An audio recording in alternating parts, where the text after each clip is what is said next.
마음을 정돈하시고 묵상하심으로 주일 추수감사절 예배를 시작하도록 하겠습니다.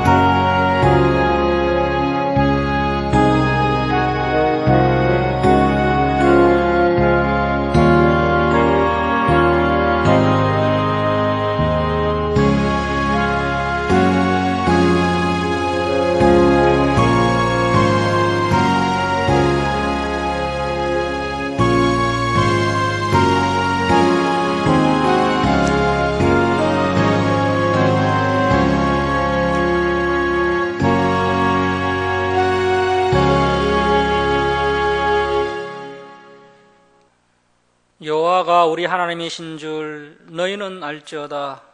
그는 우리를 지으시니요 우리는 그의 것이니 그의 백성이요 그의 기르시는 양이로다. 감사함으로 그의 문에 들어가며 찬송함으로 그의 궁정에 들어가서 그에게 감사하며 그의 이름을 송축할지어다. 하나님은 영이시니 예배하는 자가 영과 진리로 예배할지니라. 아멘. 온 우주와 만물을 창조하신 전지전능하신 창조주 하나님 아버지, 이 시간 추수감사주일을 맞이하여 저희가 주님 전에 모였습니다. 성도들이 모여 하나님께 감사하며 찬송을 올려드립니다. 하나님 아버지, 자정하셔서 저희들의 예배를 기뻐 받아 주시옵소서. 홀로 영광 받아 주시옵소서. 예수님의 이름으로 기도드립니다. 아멘. 일어서셔서 21장 찬송 드리겠습니다.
성시교독 106번 감사절 2번입니다. 성시교독 106번 감사절 2번입니다.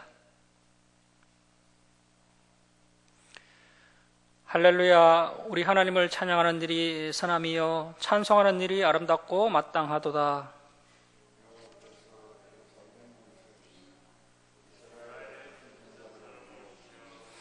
상심한 자들을 고치시며 그들의 상처를 싸매시는도다.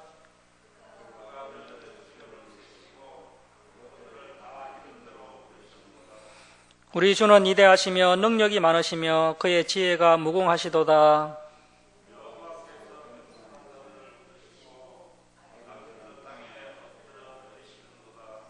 감사함으로 여호와께 노래하며 수금으로 하나님께 찬양할지어다.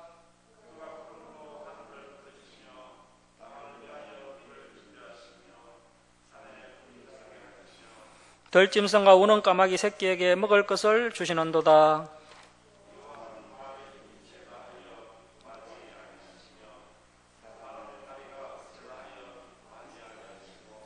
여호와는 자기를 경외하는 다 같이 읽겠습니다. 여호와는 자기를 경외하는 자들과 그의 인자심을 바라는 자들을 기뻐하시는도다. 아멘. 사도신경으로 신앙 고백드리겠습니다. 나는 전능하신 아버지 하나님 천지의 창조주를 믿습니다. 나는 그의 유일하신 아들 우리 주 예수 그리스도를 믿습니다.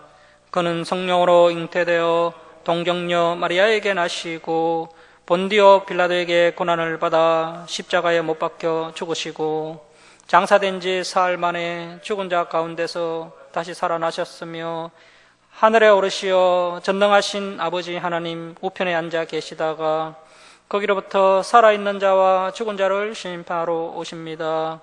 나는 성령을 믿으며 거룩한 공교회와 성도의 교제와 죄를 용서받는 것과 몸의 부활과 영생을 믿습니다. 아멘.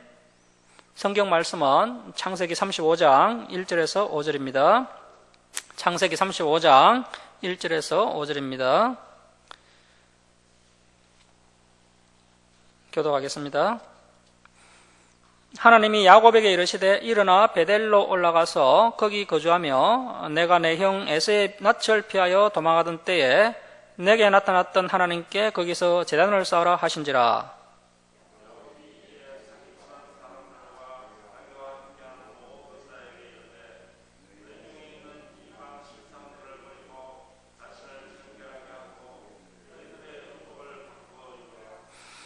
우리가 일어나 베델로 올라가자 내 환난 날에 내게 응답하시며 내가 가는 길에서 나와 함께 하신 하나님께 내가 거기서 제단을 쌓으려 하노라 하매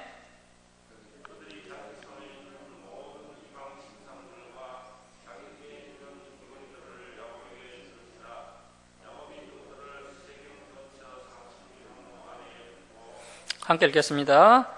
그들이 떠났으나 하나님이 그 사명 골들로 크게 두려워하게 하셨으므로 야곱의 아들들을 추격하는 자가 없었더라. 아멘. 자리에 앉아주시기 바랍니다. 김용문 집사님 기도해 주시겠습니다.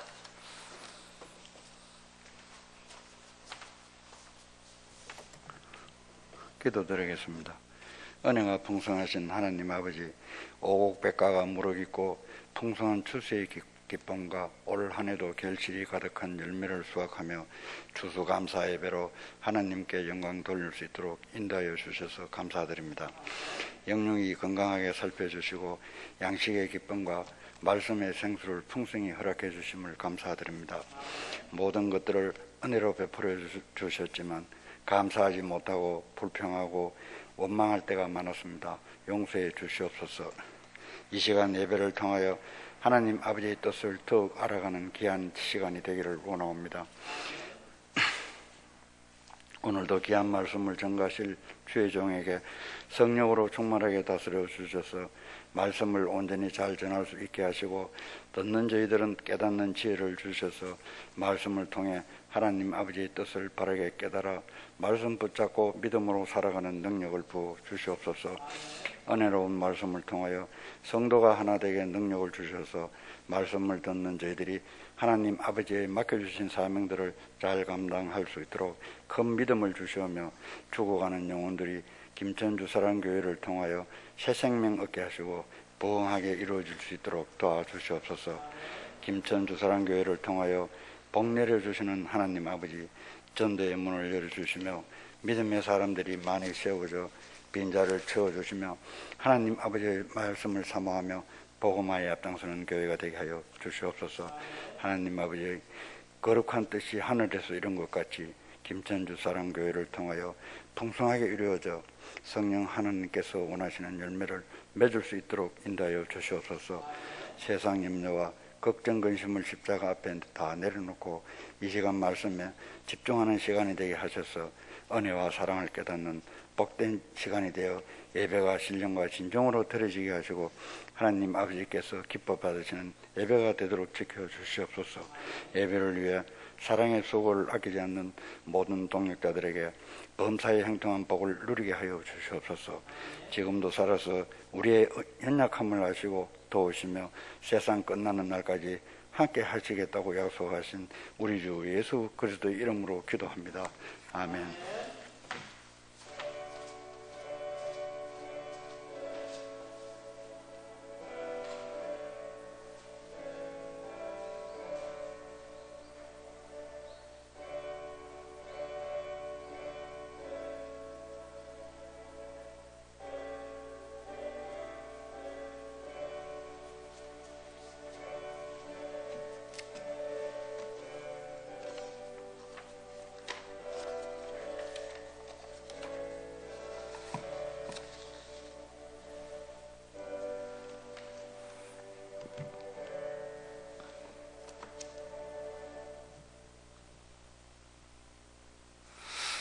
음, 588장 찬송 드리겠습니다.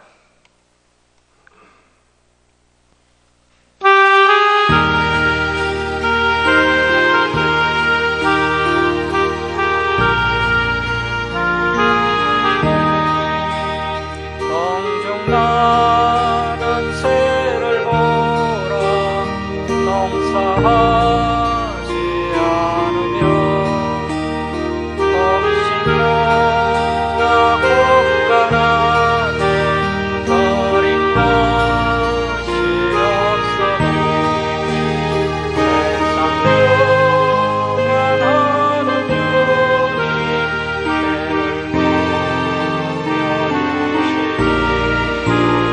너희 먹을 것을 위해 건심할 것 무엇이냐 노래백합화를 보라 길쌈 수고하네요 솔로몬의 이름으로 입고만 바보 속에 던질 풀도 이시로다 사랑하는 자녀들을 일으키시지 않으랴 너희들은 세상에서 무엇 먹고 마시며 무슨 옷을 입고 살까 염려하지 말아라 이방 사람들이 만구하는 것이요 너희 하늘 아버지는 너희 슬퍼하시라 너는 먼저 주의 나라 그의 얼굴을 구하며 하나님이 모든 것을 너희에게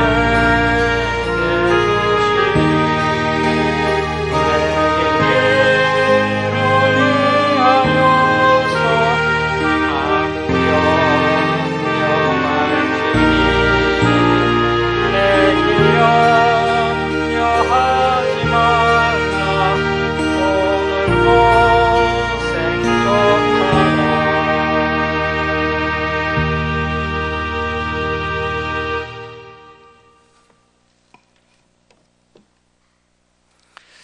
예, 할렐루야 반갑습니다.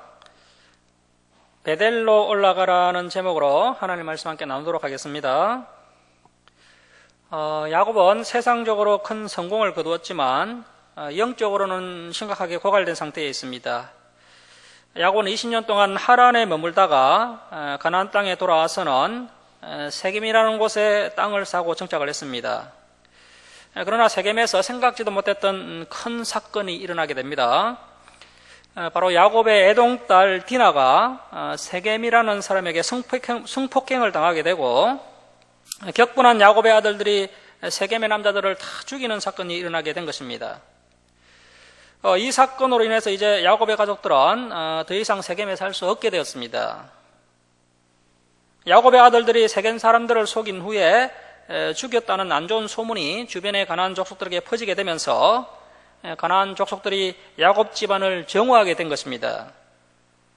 야곱의 집은 이제 가나안 족속들의 연합 공격을 받아서 몰살당할 수 있는 큰 위기 가운데 처하게 되었습니다. 야곱은 가족들을 이끌고 어디로 가야 할지 막막했습니다. 그때 하나님의 말씀이 들려왔습니다. 하나님께서 베델로 올라가라고 말씀하십니다. 이 베델은 야곱이 20년 전에 형 에서를 피해서 하란으로 도망을 치던 중에 하나님을 처음으로 인격적으로 만난 장소입니다. 야곱은 하란으로 도망을 가다가 베델에서 돌베개를 베고 잠을 자는데 꿈에 하늘에 연결된 사닥다리에서 천사들이 오르락 내리락 하는 것을 보았습니다. 그리고 야곱이 또 이 베델에서 처음으로 하나님을 만났습니다. 야곱은 이때 이제 세 가지를 하나님께 선하였는데요. 자, 우리 창세기 28장 20절부터 22절 한번 보겠습니다. 창세기 28장 20절입니다. PPT 한번 보셔도 되겠네요. 창세기 28장 20절 한번 보십시오. 야곱이 하나님이 나와 함께 계셔서 내가 가는 이 길에서 나를 지키시고 먹을 떡과 입을 옷을 주시어 내가 평안히 아버지 집으로 돌아가게 하시오면 첫 번째 선입니다. 여호와께서 나의 하나님이 되실 것이요. 두 번째, 내가 기둥으로 세운 이 돌이 하나님의 집이 될 것이요. 세 번째, 하나님께서 내게 주신 모든 것에서 10분의 1을 내가 반드시 하나님께 드리겠나이다 하였더라. 야곱은 다시 가나안 땅으로 무사히 돌아오면 첫 번째 베델에서 하나님께 예배를 드리기로 선언하였습니다. 그런데 야곱은 가나안에 돌아와서도 베델로 가지 않았고 또 하나님께 예배도 드리지 않았습니다. 자, 그리고 야곱은 두 번째 베델에서 하나님의 집을 세우지도 않았습니다. 그리고 야곱은 세 번째 하나님께 11조도 드리지 않았습니다. 하나님께서는 베델에서 야곱에게 하셨던 약속을 다 지키셨습니다. 하지만 야곱은 하나님께 선한 약속을 하나도 지키지 않고 있습니다. 야곱이 가나안 땅에 돌아왔으면 무엇보다도 먼저 이 베델 땅으로 갔어야 했습니다. 만약 베델로 갔다면 이러한 큰 사건도 겪지 않았을 것입니다. 자, 이제 창세기 35장 1절 말씀 보시겠습니다. 창세기 35장 1절입니다. 하나님이 야곱에게 이르시되 일어나 베델로 올라가서 거기 거주하며 내가 내 형 에서의 낯을 피하여 도망하던 때에 내게 나타났던 하나님께 거기서 제단을 쌓으라 하신지라. 이 베델은 과거에 야곱이 형 에서를 피해서 도망을 치다가 하나님을 만난 장소입니다. 하나님께서 그 베델로 올라가라고 말씀하십니다. 사실 야곱은 베델로 가는 것이 싫습니다. 세겜은 교통의 요충지요. 앞으로 발전 가능성이 많은 곳입니다. 이 세겜에는 야곱이 돈을 주고 구입한 땅도 있습니다. 야곱은 하나님의 큰 은혜를 입은 사람이지만 여전히 세상과 양다리를 걸치며 살고 있습니다. 그런데 세겜에서 큰 사건이 터지고 더 이상 세겜에 살 수 없게 되자 야곱은 세겜을 떠나 베델로 돌아갑니다. 이 큰 위기는 다시 야곱과 하나님과의 관계가 온전하게 회복되는 계기가 됩니다. 이처럼 사람들은 인생을 살면서 여러 가지 위기를 만날 때가 있습니다. 우리가 크게 실패했을 때 마땅히 머물 만한 장소가 없을 때가 있습니다. 이 야곱의 가족들이 바로 이런 인생의 위기를 만난 겁니다. 갈 데가 없어서 두려워하고 있던 야곱에게 하나님께서 베델로 올라가라고 말씀하십니다. 현재 야곱의 가족들이 할 수 있는 것은 가나안 사람들과 싸우다가 죽는 것입니다. 아니면 도망을 치다가 뒤를 추격하는 가나안 사람에게 붙잡혀 죽는 것입니다. 그런 인생의 큰 위기 속에서 하나님께서 말씀하십니다. 너희들이 안전하게 거할 장소는 베델이라고 말씀하고 계십니다. 하나님께서 야곱에게 베델로 가라고 하신 이유가 있습니다. 베델은 야곱이 가장 낮은 상태, 가장 가난한 상태에서 하나님을 처음 만난 장소입니다. 야곱이 하란으로 도망치기 전에는 꽤 잘 나가는 사람이었습니다. 그는 한번 마음 먹으면 반드시 이루고야만은 집념의 사람입니다.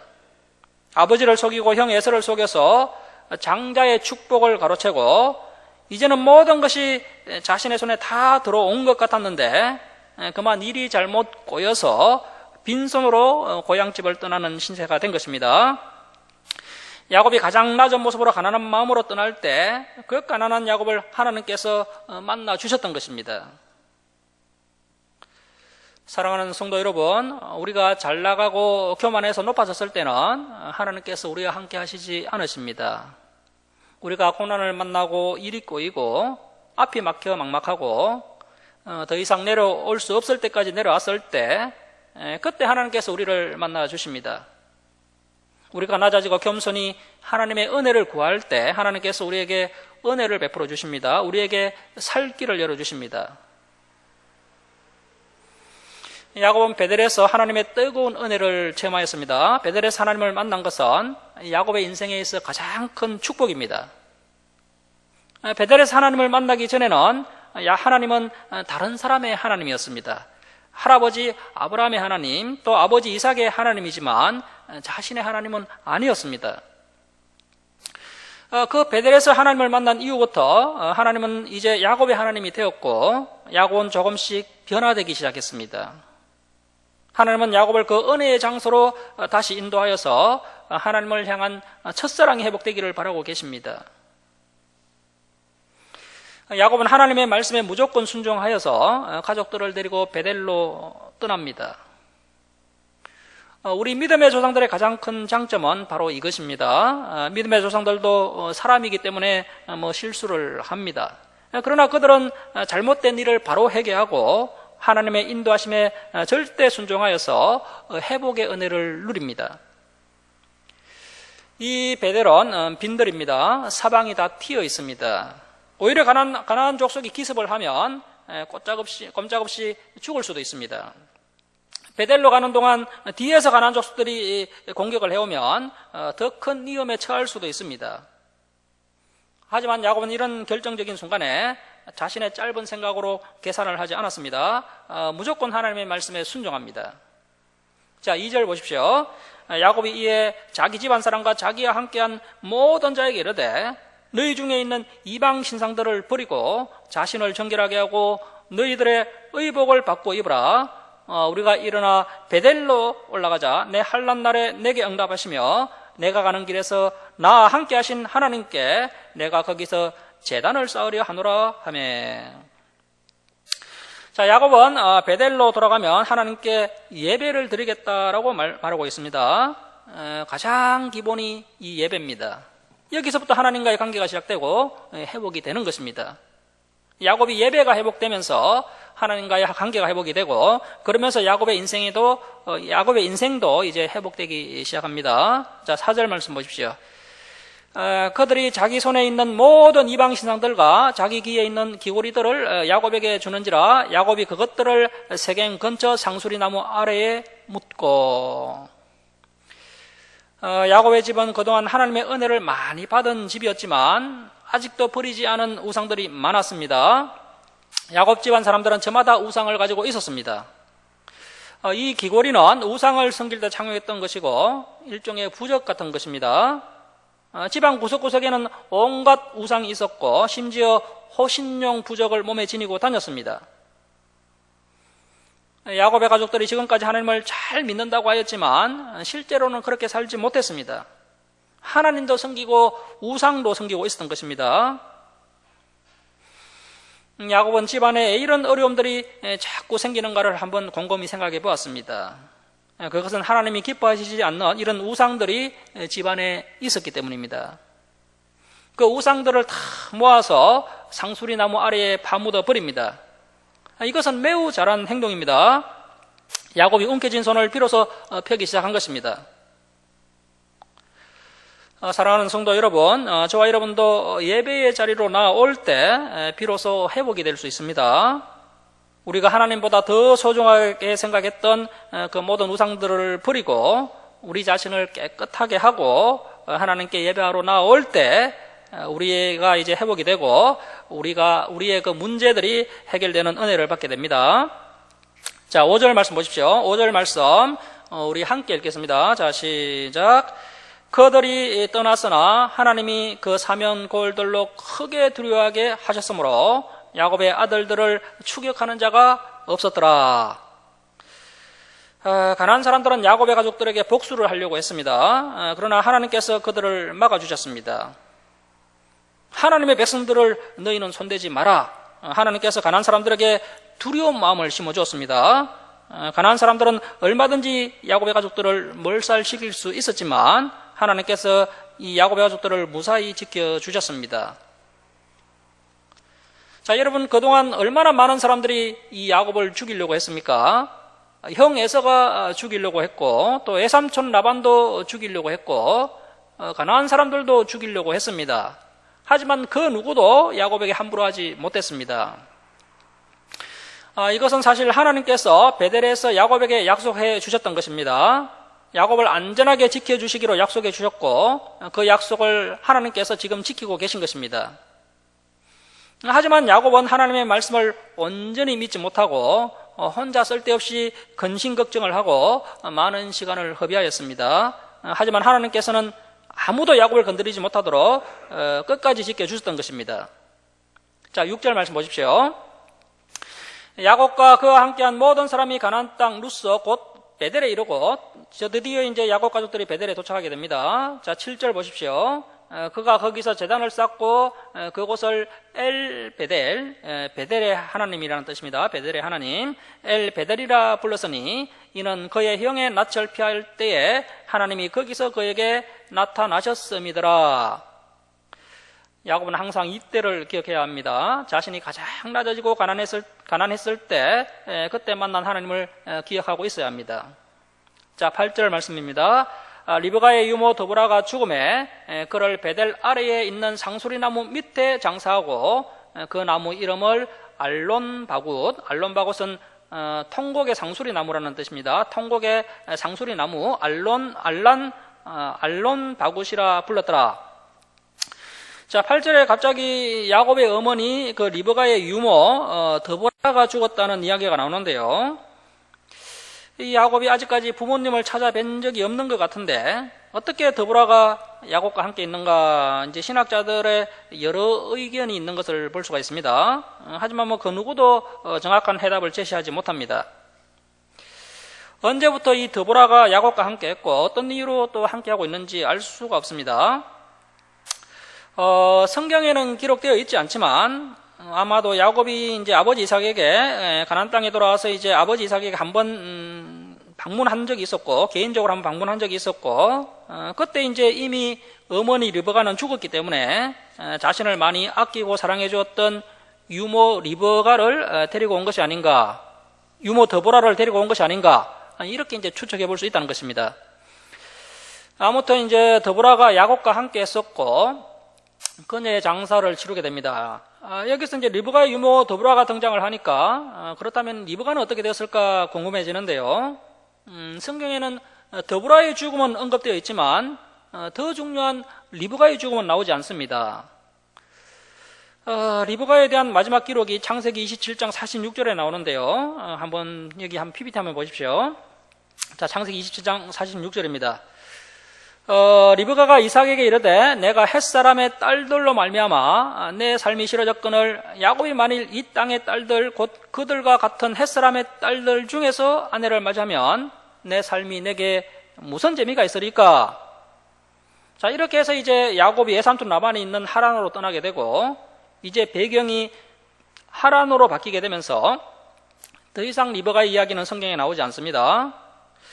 그리고 나서 이제 리브가의 이름이 다시 거론된 것이 이제 창세기 49장 31절입니다. 창세기 49장 31절 말씀 보십시오. 아브라함과 그의 아내 사라가 거기는 이제 헤브론 막벨라 굴입니다. 막벨라 굴. 헤브론 막벨라 굴에 장사되었고, 이삭과 그의 아내 리브가도 거기 헤브론 막벨라 굴에 장사되었으며, 나도 레아를 그곳에 장사하였노라. 언제인지는 알 수 없지만 리브가가 죽자 헤브론 막벨라 굴에 장사를 치루었다는 것을 알 수 있습니다. 지난번에도 한번 말씀드렸다시피 리브가가 잘못을 한 적이 있었다라고 말씀드렸는데요. 리브가는 에서보다도 야곱을 더 편애했습니다. 자, 그런데 이삭이 에서를 축복해 주겠다는 이야기를 듣자 리브가는 야곱과 함께 이삭을 속이고 에서에게 줄 축복을 가로채었습니다. 리브가는 분명히 이 야곱이 하나님의 선택된 백성이요, 또 야곱이 하나님의 복을 받게 된다라는 사실을 잘 알고 있었습니다. 그런데 리브가는 하나님의 때를 기다리지 못하고 하나님의 말씀보다 앞서서 남편 이삭을 속이는 일에 앞장을 섰고, 이 일로 인해서 리브가가 하나님의 징계를 받은 것이 아닌가, 이렇게 한번 생각해 볼 수 있다는 것입니다. 그래서 아마도 이제 리브가가 이 일 이후로 사랑하는 아들 야곱을 두 번 다시 만나지 못했고, 야곱이 가나안으로 돌아오기 전에 일찍 죽은 것이 아닌가, 이렇게 이제 추측할 수 있다는 것입니다. 자, 9절 말씀 보십시오. 야곱이 밧단 아람에서 돌아오매 하나님이 다시 야곱에게 나타나사 그에게 복을 주시고, 야곱이 베델에 돌아와서 하나님께 예배를 드리고 또 하나님과의 관계가 회복이 되자 하나님께서 야곱에게 복을 주셨다는 것입니다. 저와 여러분도 하나님께 참된 예배를 드리려고 애를 쓰고 하나님의 말씀보다 앞서지 않고 하나님의 말씀에 순종해서 하나님이 기뻐하시는 장소에 거하면 하나님께서 우리에게도 복을 주신다는 것입니다. 자, 이렇게 야곱이 하나님께 예배를 드리고 하나님과의 관계가 회복이 되면서 복을 받게 됩니다. 그런데 오늘날 많은 성도님들이 복을 받지 못하는데요. 어디서부터 잘못된 것이냐면 바로 이 예배가 잘못되었기 때문입니다. 예배를 영과 진리로 드리지 못함으로 복을 받지 못하는 것입니다. 그래서 우리 주사랑교회가 오늘날 대형교회에 비하면 그 예배가, 우리의 예배가 참 화려하고 세련되지는 못하지만 그래도 하나님께 성경적인 예배를 드리려고 노력하고 있고, 시대 정신을 따라가지 않고 하나님의 말씀을 가감하지 않고 있는 그대로 선포하려고 애를 쓰고 있습니다. 이렇게 저와 여러분이 하나님 앞에서 영과 진리로 예배 드릴 수 있다는 것이 얼마나 큰 복인지 모릅니다. 자, 이렇게 성경적인 예배를 드릴 때 하나님께서 저와 여러분에게 복을 주신다는 것입니다. 야곱이 예배를 통해서 하나님과의 관계가 회복이 되자 이제 하나님의 복이 임하기 시작했습니다. 하지만 복을 주셨다고 해서 갑자기 모든 것이 다 만사형통하는 것은 아닙니다. 야곱이 복 받기 전에 이미 저질러 놓은 수많은 죄와 실수가 있습니다. 부인을 4명이나 두었고, 또 자녀에게 모범을 보이지 못하고, 또 자녀들을 편애했던 그러한 모습들, 또 움켜진 손을 펴지 않고 욕심을 많이 부렸던 것들, 이러한 것들이 이제 남아있기 때문에 복을 받았다 할지라도 또 풀어야 할 숙제들이 아직도 야곱에 많이 남아 있었습니다. 야곱은 아직 성화되어 가는 중이기 때문에 또 실수를 하게 되고 또 어려움을 당할 수가 있습니다. 하지만 이제 베델로 돌아왔고 예배가 회복이 되면서 하나님과의 관계가 회복이 되고 또 복이 임하게 되니까 어려움이 오긴 하지만 이제 예전보다는 훨씬 더 잘 감당하는 야곱의 모습을 볼 수가 있습니다. 자, 10절 말씀 보십시오. 하나님이 그에게 이르시되 내 이름이 야곱이지만은 내 이름을 다시는 야곱은 속이는 자입니다. 속이는 자라 부르지 않겠고 이스라엘, 하나님과 겨루어 이긴 자라는 뜻입니다. 하나님과 겨루어 이긴 자 이스라엘이 내 이름이 되리라 하시고 그가 그의 이름을 이스라엘이라 부르시고 하나님이 그에게 이르시되 나는 전능한 하나님이라 생육하며 번성하라. 자, 이 생육하고 번성하라는 말씀이 계속해서 나오고 있는데요.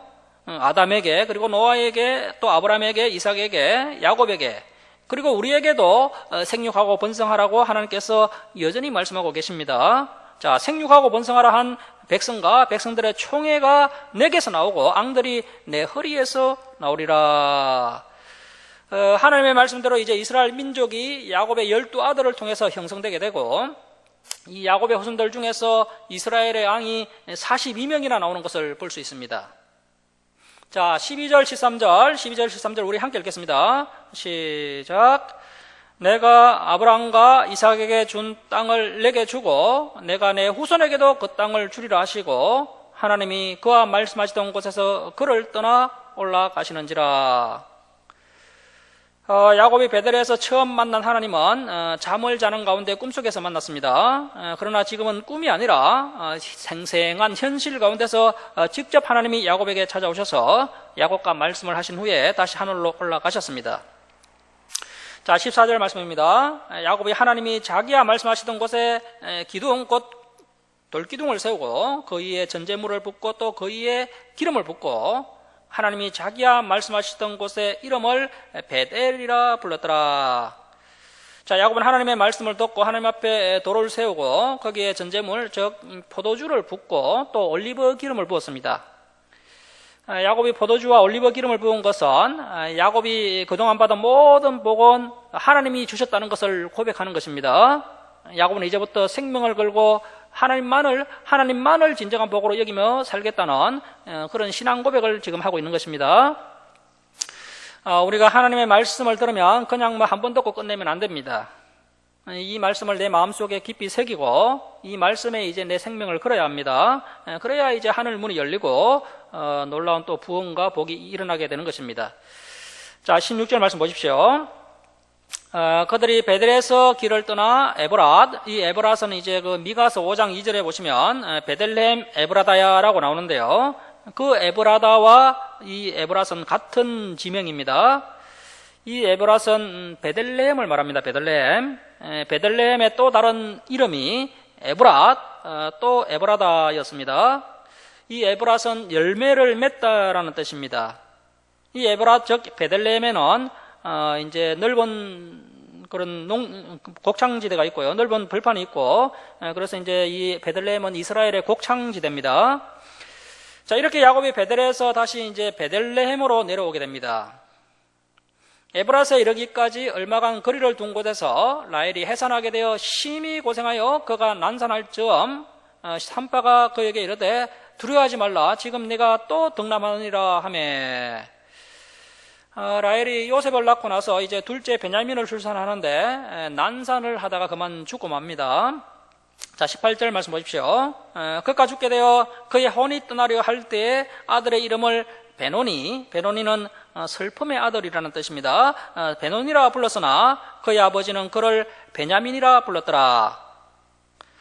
라헬은 죽어가면서 아들의 이름을 베노니 즉 슬픔의 아들이라는 이름을 지었지만 야곱은 이 아들이 이런 부정적인 이름을 가지고 살아가는 것이 어렵다는 것을 알았기 때문에 다시 이제 베냐민 오른손의 아들이라고 이름을 바꾸어 주었습니다. 자, 이 베냐민의 이름의 뜻은 이 베냐민이 이제 야곱의 오른쪽에 앉아서 이제 축복을 받고 또 야곱의 노년에 이제 오른손에 들린 지팡이처럼 야곱의 삶을 지탱해 줄 것이다. 이런 의미에서 이제 이렇게 이름을 베냐민으로 이렇게 고쳐준 것입니다. 자, 19절 말씀 보십시오. 라헬이 죽음에 에브랏 곧 베들레헴 길에 장사되었고 야곱이 라헬의 묘에 비를 세웠더니 지금까지 라헬의 묘비라 일컫더라. 자, 이렇게 야곱이 가장 사랑하는 아내 라헬이 베냐민을 낳다가 죽게 됩니다.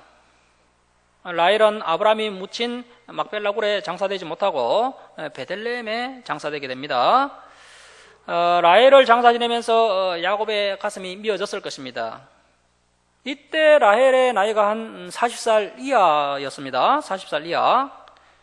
현재 야곱의 나이는 한 100살 정도 됩니다. 그러니까 남편과 아내의 나이 차이가 한 60살 정도 났던 것입니다. 자, 21절 말씀 보십시오. 이스라엘 야곱이 다시 길을 떠나 에델 망대를 지나 장막을 쳤더라. 이 에델 망대는 양떼의 망대라는 뜻입니다. 양떼의 망대. 목자들이 양떼를 지키기 위해서 높은 망대를 설치해 놓은 그런 장소입니다.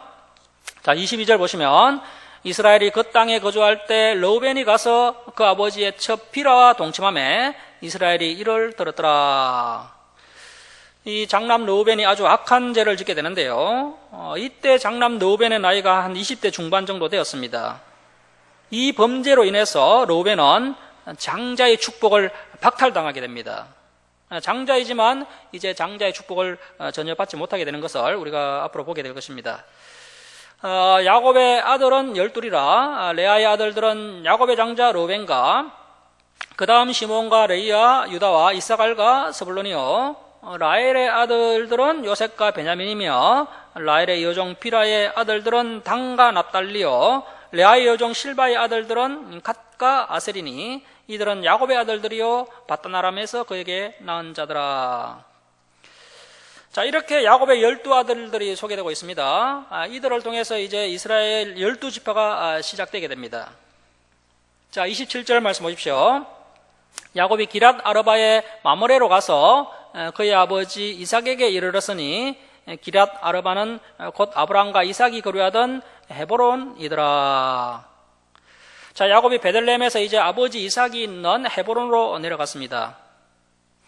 그동안 야곱도 집을 나가 있었고 형 에서도 집을 나가서 세일산 부근에서 살고 있고 또 리브가는 일찍 죽었기 때문에 눈먼 이삭이 혼자 지내고 있었던 것입니다. 물론 이삭을 돌보는 종들이 있었겠지만 이 자식들이 그동안 너무나도 무정하게 행동을 한 겁니다. 야곱이 빨리 아버지 이삭에게로 돌아왔어야 했는데 너무 늦었습니다. 그래서 이제 이 야곱의 인생이 이렇게 험난하고 이렇게 복을 받지 못한 것이 아닌가 이제 추측이 되는데요. 저와 여러분도 하나님의 진짜 복을 받으려면 반드시 부모님을 잘 공경하고 효도하는 사람이 되어야 합니다. 불효하는 자들은 하나님의 복을 받을 수가 없습니다. 신명기 5장 16절에서 하나님께서 어떻게 말씀하셨습니까? 저기 PPT 한번 보십시오. 신명기 5장 16절입니다. 너는 내 하나님 여호와께서 명령한 대로 내 부모를 공경하라. 그리하면 내 하나님 여호와가 내게 준 땅에서 내 생명이 길고 복을 누리리라. 부모에게 효도를 하면요, 장수를 하게 되고요, 또 복도 받게 됩니다. 이것이 바로 복 받는 비결입니다. 자, 다시 이제 창세기 35장 28절 말씀 보십시오. 이삭의 나이가 180세라 이삭이 나이가 많고 늙어 기운이 다함에 죽어 자기 열조에게로 돌아가니 그의 아들 에서와 야곱이 그를 장사하였더라. 이삭이 180세에 하나님의 품에 안기게 됩니다. 에서와 야곱이 함께 아버지의 장례를 치르게 됩니다. 자, 이제 36장으로 갑니다.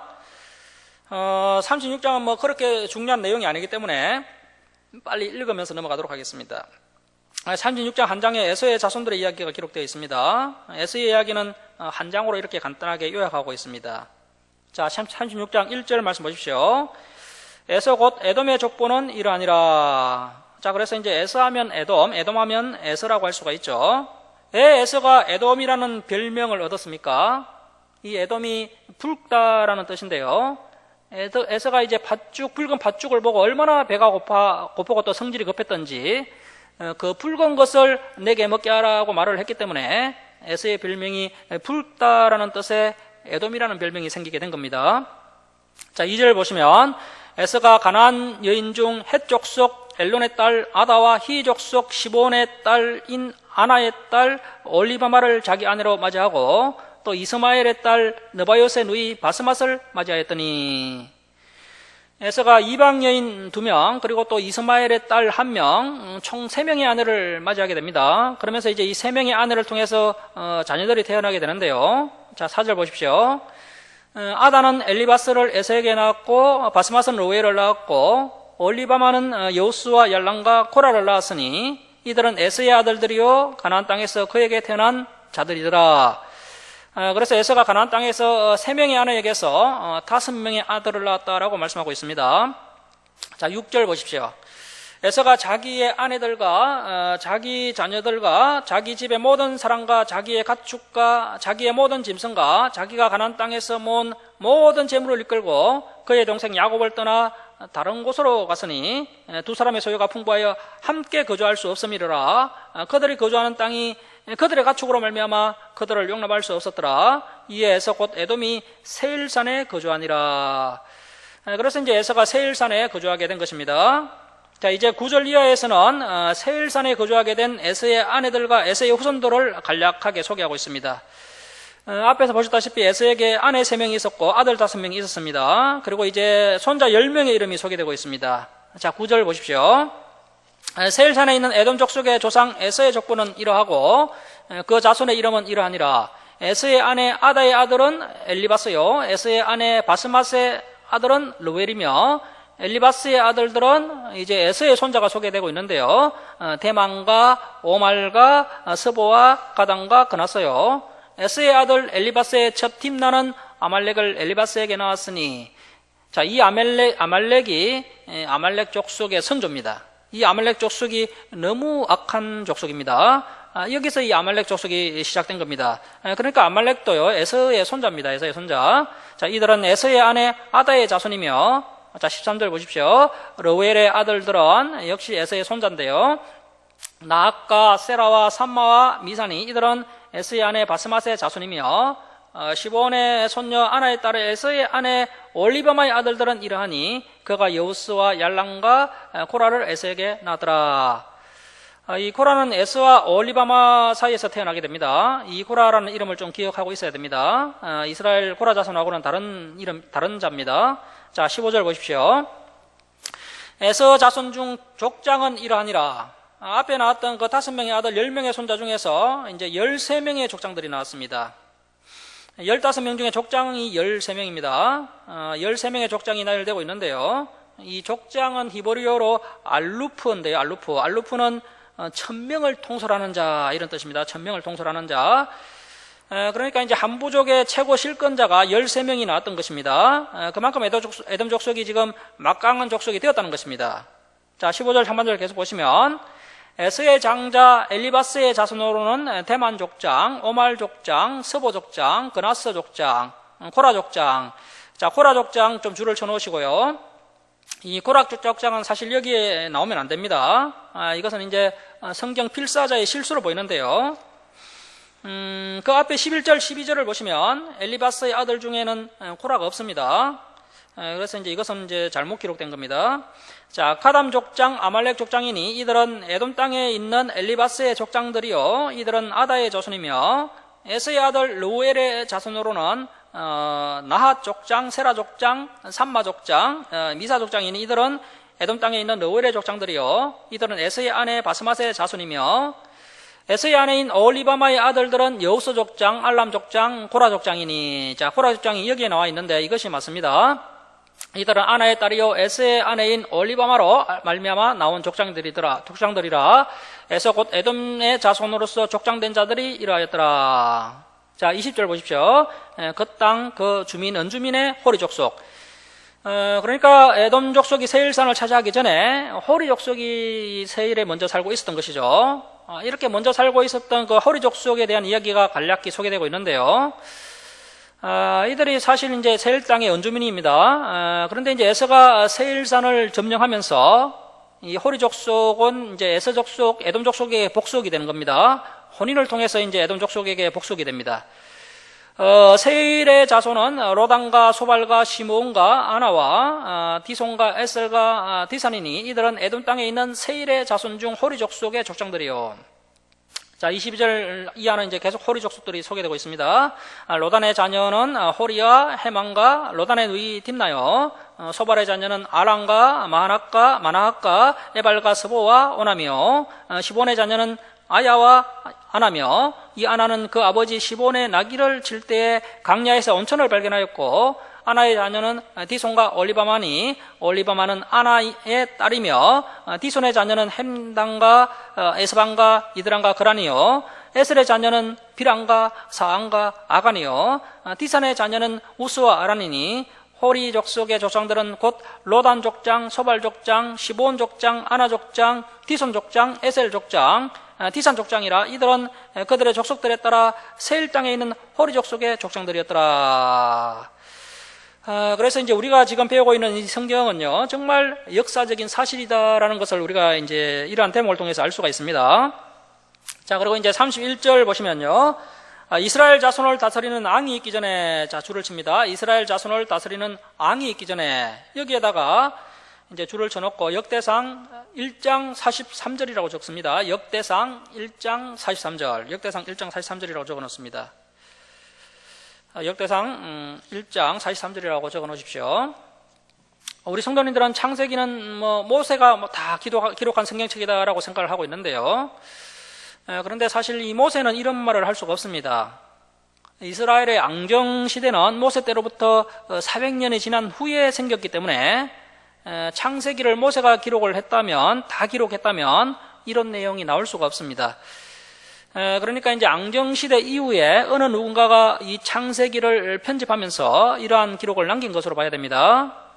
그래서 이제 창세기를 모세가 기록으로 이제 남겼던 것은 사실이고요.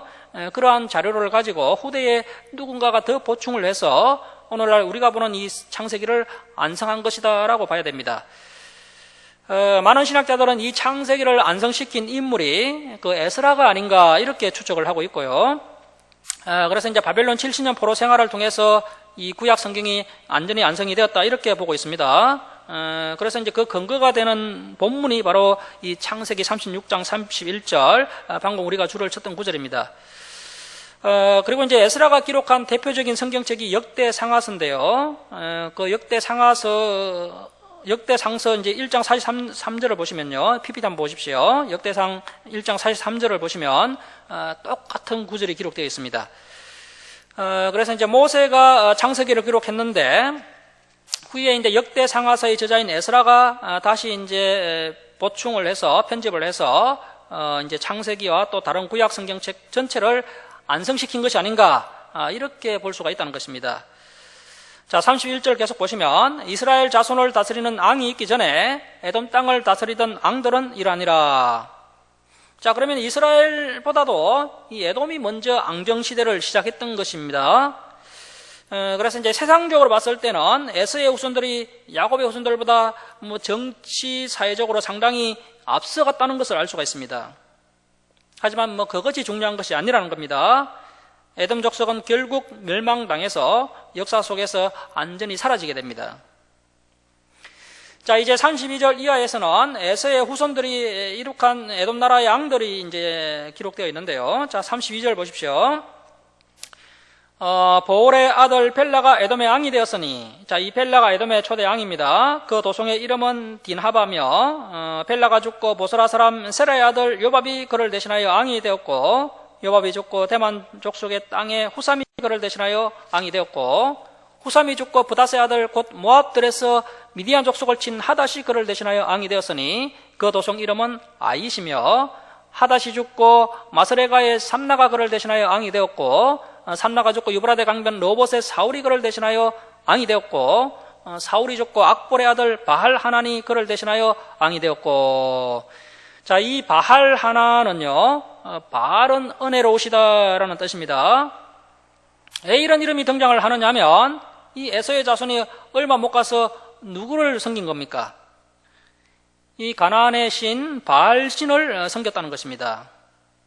에돔 족속은 분명히 아브라함의 후손인데 하나님을 섬기지 않고 이 바알 신을 섬겼습니다. 자, 39절 보십시오. 악볼의 아들 바알 하난이 죽고 하달이 그를 대신하여 왕이 되었으니, 이 하달이 에돔 족속의 마지막 왕입니다. 그 도성 이름은 바오며 그의 아내의 이름은 머헤다벨이니 마드렛의 딸이요 메사압의 손녀더라. 그리고 이제 40절 이하는요, 에돔의 국력이 약화된 것을 알 수 있습니다. 에돔의 국력이 약화되면서 하달 왕 이후에 왕을 세우지 못하고 이제 다시 족장 체제로 넘어간 것을 이제 소개하고 있습니다. 그래서 이제 40절 이하의 족장들은 이제 하달 왕 이후에 나라가 약화되면서 다시 족장 시대가 되었고, 그래서 이제 족장 이름이 다시 등장을 합니다. 자, 40절 보십시오. 에서에게서 나온 족장들의 이름은 그 족장과 거처와 이름을 따라 나누면 이러하니 딥나 족장, 알라 족장, 여댓 족장, 올리바마 족장, 엘라 족장, 피논 족장, 그나스 족장, 대만 족장, 미살 족장. 자, 43절 우리 이제 마지막으로 함께 읽겠습니다. 시작.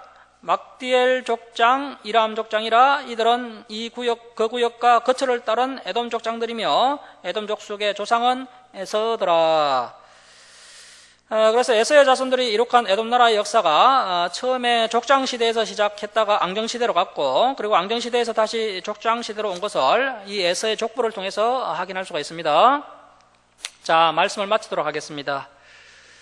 사랑하는 성도 여러분, 야곱이 베델로 돌아와서 단을 쌓기 시작하면서 하나님의 복이 임했던 것처럼 저와 여러분도 영과 진리 가운데 하나님께 참된 예배를 드림으로 하나님의 복을 받아 누리시길 주님의 이름으로 축원합니다. 자, 기도하겠습니다.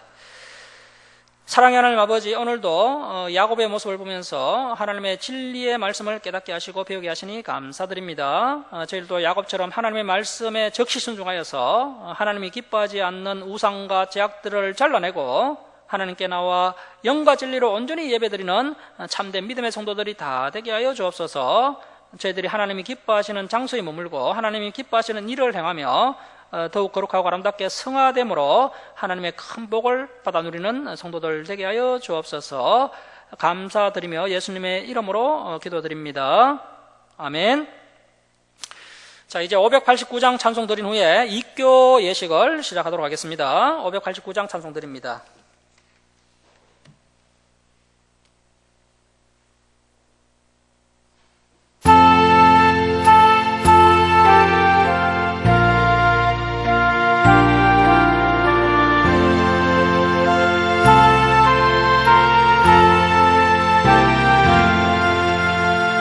넓은 돌에 익은 목심 방금 물결 비치고 어디 던지 태양 이제 땅이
하소서.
지금부터 입교 예식을 거행하도록 하겠습니다.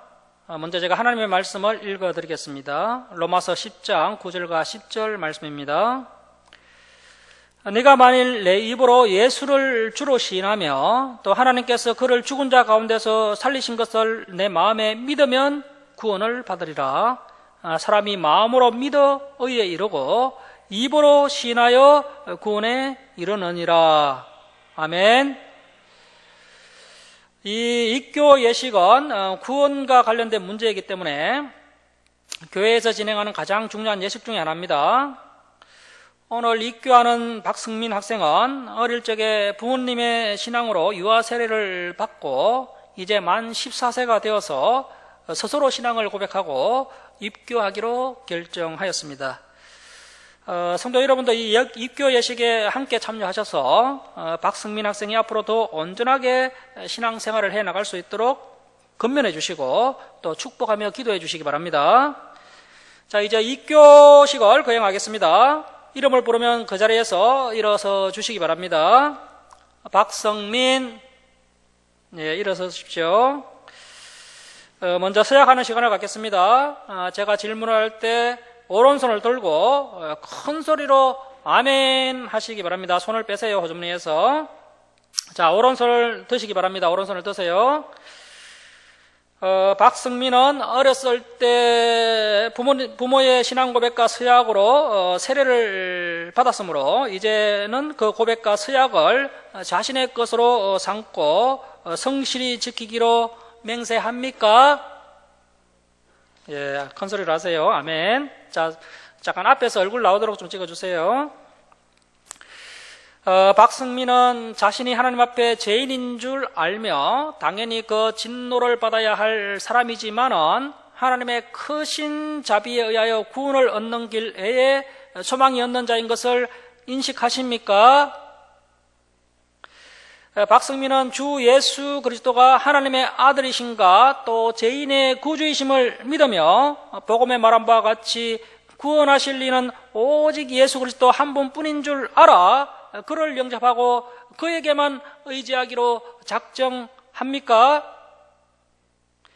박승민은 지금 성령의 은혜만을 의지하고 그리스도를 따르는 자가 되어 모든 죄를 버리고 그의 가르침과 모범을 따라서 살기로 작정합니까? 박승민은 이제부터 교회의 간알과 치리에 복종하고 성결과 화평을 이루도록 노력하기로 작정합니까? 예, 손을 내리고 자리에 앉아주시기 바랍니다. 자, 함께 기도하겠습니다.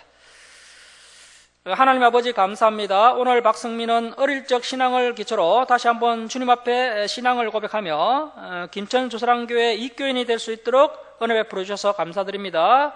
박승민의 고백과 입교식이 형식으로만 남는 것이 아니라 진실된 마음으로 믿고 고백하여 진정한 구원에 이르는 축복의 시간이 되도록 하나님 역사하여 주시옵소서. 오늘 이 고백과 결단을 마음에 잘 간직하여서 영원한 주님의 나라에 들어가는 그날까지 믿음의 삶을 살아가도록 도와주시고 또 여러 가지 고난과 어려움이 닥치더라도 흔들리지 않고 끝까지 믿음의 경주를 달려가도록 주님 붙들어 주시옵소서. 박승민이 믿음이 자라나서 주님 나라를 위한 귀한 일꾼이 되게 하여 주시옵소서. 감사드리며 예수님의 이름으로 기도드립니다. 아멘. 자, 박승민은 그 자리에 일어서시기 바랍니다. 제가 이제 공포하도록 하겠습니다. 오늘 입교한 박승민은 대한예수교 장로회 김천 주사랑교회의 입교인이 된 것을 내가 성부와 성자와 성령의 이름으로 공포하노라. 아멘. 자, 여러분 큰 박수로 축하해 주시기 바랍니다. 박승민은 이제 앞으로 나오시기 바랍니다. 앞으로 나와서 앞에 보시고 앞에 우리 성도님들 보시고 서세요. 자, 이제 꽃다발 정정식을 해주시겠습니다. 예, 사진도 좀 찍어주세요. 꽃다발 받을 때. 자, 앞으로 우리가 성민이가 끝까지 승리하라고 큰 박수를 주시기 바랍니다. 예, 들어가 주세요. 좀 이따가 이제 예배 끝나고 함께 이제 기념 촬영을 하도록 하겠습니다. 원래는 이제 이후에 이제 성찬식을 해야 되는데, 이제 코로나로 인해서 이제 바이러스 감염 우려가 있기 때문에 성찬식은 좀 생략하도록 하겠습니다. 594장 찬송 드리고 봉헌 드리겠습니다.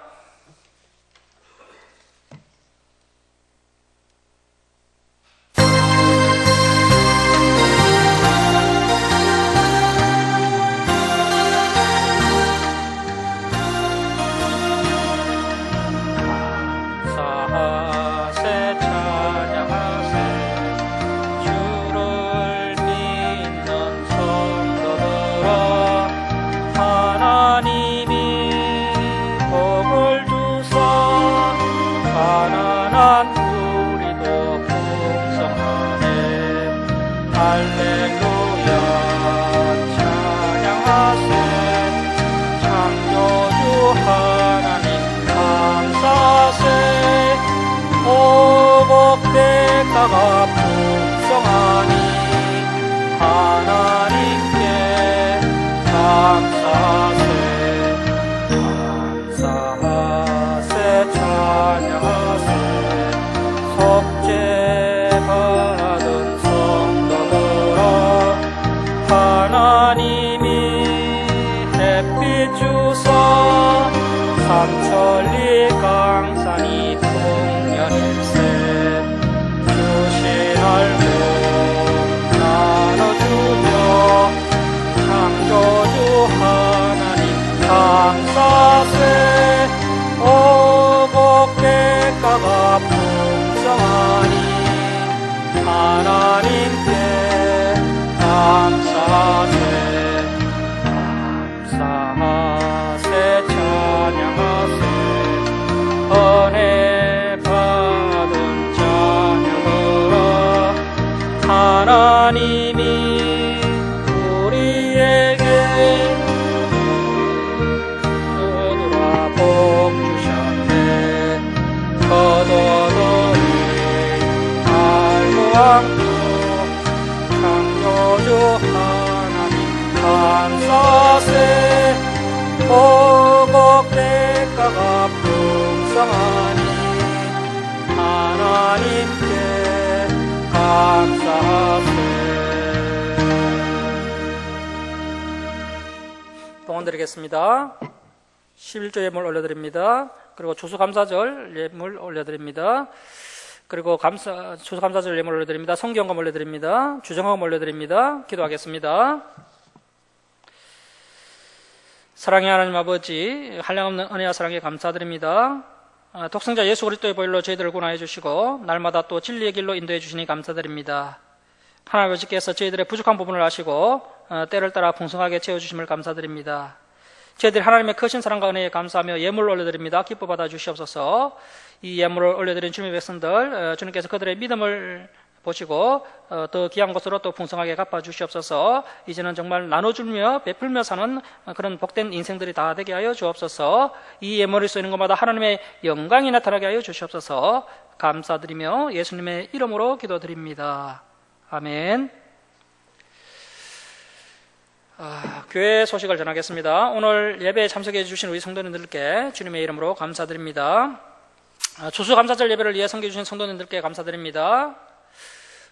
구미에 사시는 그 이현정 성도님이 떡을 준비해 주셨습니다.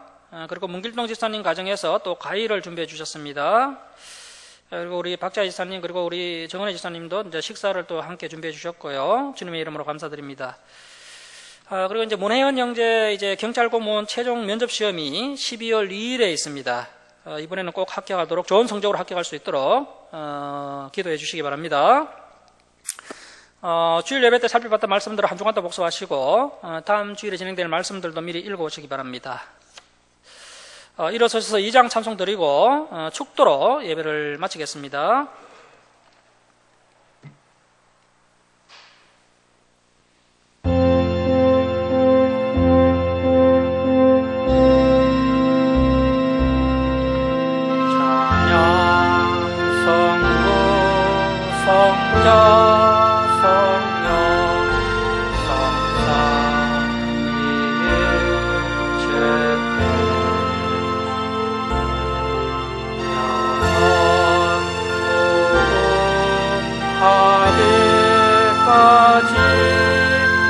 영광을 돌리세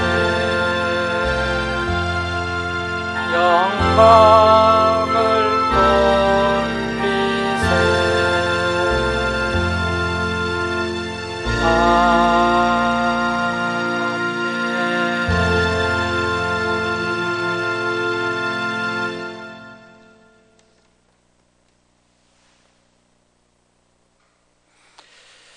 이제는 우리 주 예수 그리스도의 은혜와 하나님 아버지의 무한하신 사랑하심과 성령님의 감화 감동하심과 교통하심이